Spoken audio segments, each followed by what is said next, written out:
io credo che quello che posso portare come valore a questa città è la competenza e l'esperienza maturata con 104 comuni in tutta la provincia, dove, non so se lo sapete, ve lo dico con orgoglio, siamo la prima associazione di categoria che ha fatto un accordo con l'università, dove portiamo l'università nei comuni che abbiano bisogno di riqualificare i centri storici o recuperare aree degradate.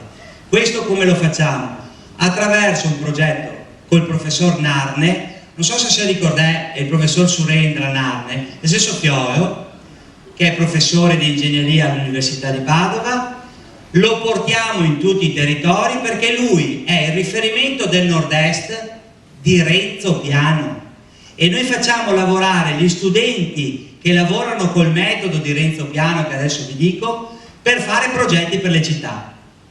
Il costo per i comuni è solo de pagare e a borsa di studio a un studente, quindi facciamo anche un doppio favore.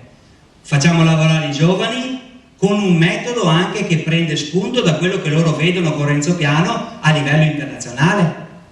Siamo già andati a Montagnana, a Este, a Montegrotto, prossimo anno veniamo a Gagò.